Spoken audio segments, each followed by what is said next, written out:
ರಾಹುಲ್ ಗಾಂಧಿ ಅವರು ಹೋಗಿ ಅವ್ರಿಗೆ ಅಭಿನಂದನೆ ಸಲ್ಲಿಸಿದ್ದಾರೆ. ಅವರು ಅಭಿನಂದನೆ ಸಲ್ಲಿಸಿದ್ರೆ ಇಡೀ ದೇಶದಲ್ಲಿರ್ತಕ್ಕಂಥ ಕಾಂಗ್ರೆಸ್ ಪಕ್ಷದ ಎಲ್ಲ ಹಿರಿಯ ಕಿರಿಯ ನಾಯಕರುಗಳು ಎಲ್ಲರೂ ಕೂಡ ಅಭಿನಂದನೆ ಸಲ್ಲಿಸೋದ್ರಲ್ಲಿ ನಾವು ಎಲ್ಲರೂ ಕೂಡ ಭಾಗಿಯಾದ ಅರ್ಥ.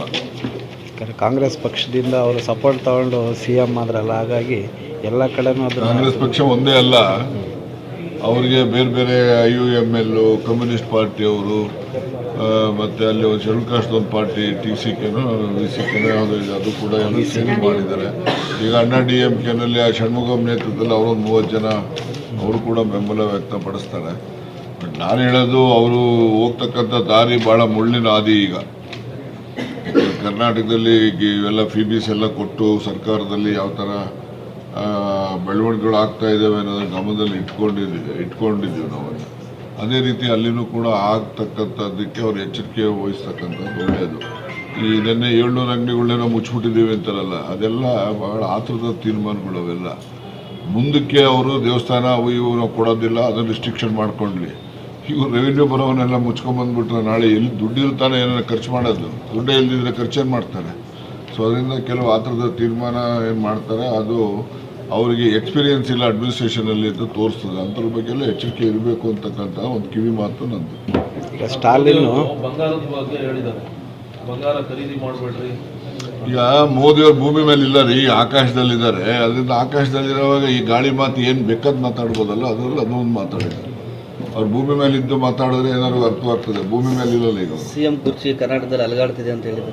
ಅವ್ರದ್ದು ಕುರ್ಚಿ ಅಲಗಾಡ್ತಿದ್ದೋ ಇನ್ನೊಬ್ರದ್ದು ಅಲಗಾಡ್ತಿದ್ದೋ ಯಾವುದನ್ನು ಅವ್ರಿಗೆ ನಮ್ಮ ಪಕ್ಷದ ವಿಚಾರ ಅವ್ರು ಯಾಕೆ ಹೇಳಬೇಕು? ಅವ್ರಿಗೂ ಇದಕ್ಕೆ ಏನು ಸಂಬಂಧ? ಅವರು ಸರ್ಕಾರದ ಆಡಳಿತ ಯಂತ್ರ ದುರುಪಯೋಗ ಮಾಡಿಕೊಂಡು ವೆಸ್ಟ್ ಬೆಂಗಾಲಲ್ಲಿ ಗೆದ್ದಿರ್ತಕ್ಕಂಥದ್ದು. ಆಯ್ತಲ್ಲ, ಇರಲಿ, ಜನಾದೇಶ ಇದೆ, ಜನಾದೇಶಕ್ಕೆಲ್ಲ ತಲೆ ಬಾಗ್ತೀವಿ. ಮುಂದೆನೂ ಕೂಡ ಇದೇ ರೀತಿ ಇಂದಿರಾ ಗಾಂಧಿ ಅಂತವರೇನೆ ಸೋತೋಗ್ತಾರೆ ಸ್ವಯಂವಾಗಿ. ಅವ್ರ ಹೆಸರು ಮೇಲೇ 200 ಜನ MP ಗೆಲ್ತಾರೆ. IMನೇ ಸೋತೋಗ್ತಾರೆ. ಅದರಿಂದ ರಾಜಕಾರಣದಲ್ಲಿ ಪಾಪ್ಯುಲಾರಿಟಿ, ಇಂಡಿವಿಜುವಾಲಿಟಿ. ಈಗ ಅಫ್ಕೋರ್ಸ್ ಇಂದಿರಾ ಗಾಂಧಿ ನಂತರ ಯಾರು ಒಬ್ಬ ಮಾಸ್ ಲೀಡರ್ ಅಂದರೆ ಮೋದಿನೇ.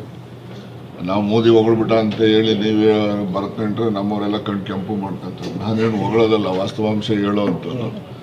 ಅದರಿಂದ ಹೇಳಿದ್ದಾರೆ, ಆಕಾಶದಲ್ಲಿದ್ದಾರೆ. ಅವರು ಭೂಮಿಗೆ ಬಂದ ಮೇಲೆ ಗೊತ್ತಾಗ್ತದೆ ಅವ್ರಿಗೆ ಕಷ್ಟ ಸುಖ ಏನು ಅಂತ. ಬಿಜೆಪಿಯವರು ಇಂದಿರಾ ಗಾಂಧಿ 1962 ಹೇಳಿದ್ರಲ್ಲ, ಬಂಗಾರ ಖರೀದಿ ಮಾಡಬೇಡಿ, ಅದನ್ನ ಪೋಸ್ಟ್ ಮಾಡ್ಕೊಂಡು ಇದು ಮಾಡ್ತಾರೆ. ಇದ್ರ ಬಗ್ಗೆ ಇಂದಿರಾ ಗಾಂಧಿಯವರು ಹೇಳಿದ್ರು ಅಂತ ಇಟ್ಕೊಳ್ಳೋಣ.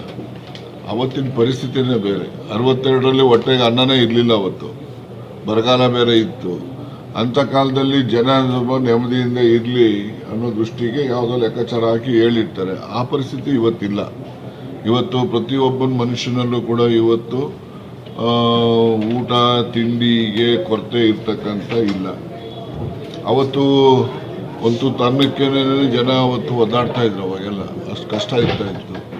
ಅಂಥ ಕಾಲದಲ್ಲಿ ಆವತ್ತಿನ ಕಾಲಕ್ಕೆ ಅವರು ಆ ತೀರ್ಮಾನ ಸರಿ ಇರ್ಬೋದು. ಬಟ್ ಇವತ್ತಿನ ಕಾಲಕ್ಕೆ ಅದು ತಾಳಮೇಳ ಆಗಿ ಹೊಂದಾಣಿಕೆ ಆಗೋದಿಲ್ಲ. ಅದು ಹೇಳಿದ್ದಾರೆ ಪ್ರಧಾನಮಂತ್ರಿ, ದೇಶದ ನಾಯಕ ಹೇಳಿದ ಮೇಲೆ ಆಯಿತು, ಜನ ಕೇಳಲಿ ಬಿಡಿ, ಏನು ತಪ್ಪೇನಿದೆ.